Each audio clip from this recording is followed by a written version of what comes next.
ሰላም እንዴት ናችሁ? ዛሬ እጅግ በጣም አዲስ ነገር ላካፍላችሁ በድጋሚ ተመልሼ መጥቻለሁ። ይህም ማለት የ2017 ዓመተ ምህረት የ12ኛ ክፍል ውጤት ከሁለት ሳምንት በፊት እንደተለቀቀ ይታወቃል። የሚገርመው ግን ትምህርት ሚኒስቴር በየቀኑ የተማሪዎችን ውጤት ተጨባጭ ወይም ታንጀብል የሆነ ውጤታቸውን ማሳወቅ አለመቻሉን በተደጋጋሚ እያሳየ ይገኛል። ሆኖም ግን ስራ ሲሰራ ስህተት ሊያጋጥም ይችላል። ነገር ግን በዚህ ሰዓት ቴክኖሎጂ በተራቀቀበት ዓለም እንደዚህ መወዛገብ በጣም ይገርማል። ቢሆንም አሁንም ተማሪዎች ውጤታችሁን በድጋሚ እንድታይላችሁ መጠየቅ ይኖርባችኋል ማለት ነው። በተለይ ለትምህርት ሚኒስቴር ቅርብ የሆናችሁ ማለትም አዲስ አበባ እና አዲስ አበባ ዙሪያ ያላችሁ ተማሪዎች በአካል ተገኝታችሁ መጠየቅ አለባችሁ። ምክንያቱም ችግሩን በግልጽ ማወቅ ቢቻል ጥሩ ነው የሚሉ አስተያየቶች እየተገለጹ ይገኛሉ። ምክንያቱም በነጥብ የሚወድቁ ተማሪዎች እጅግ በጣም ብዙ ናቸው። አጠቃላይ እንደ ሀገር ሲታሰብ በጣም የተጋነነ ስህተት እንደተፈጠረ ከዚህ በፊት በፊዚክስ በኢኮኖሚክስ እንዲሁም ከዚህ በፊት በተለየ ሁኔታ የተማሪዎች ውጤት በነጥብ ተቀምጦ እንመለከታለን ማለት ነው። ይህም ማለት አንዳንድ ትምህርት 100 ጥያቄ ይዘው ውጤቱ ግን በነጥብ ሆኖ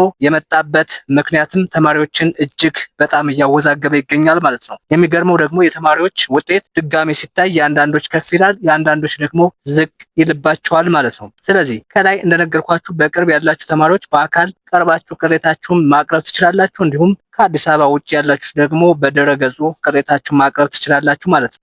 ምክንያቱም ቅሬታ ፈታን የሚሉት ውጤትን ዝቅና ከፍ ከማድረግ ይልቅ ሌላ አዲስ ነገር እንደሌላቸው እያሳየ ይገኛል ማለት ነው። ስለዚህ መጨረሻ ልነግራችሁ የምፈልገው ወይም የመጨረሻ ትምህርት ሚኒስቴር የ2017 ዓመተ ምህረት ትምህርት ዘመን ወደ ከፍተኛ ትምህርት መግቢያ ውጤት ምን ያክል ሆኖ እንደተወሰነ ለሁሉም ዩኒቨርሲቲዎች የተጻፈውን ደብዳቤ ወይም ማመልከቻ መመልከት ትችላላችሁ ማለት ነው። አሁንም በሌላ ጠቃሚ መረጃ እስክንገናኝ ድረስ መልካም ጊዜ።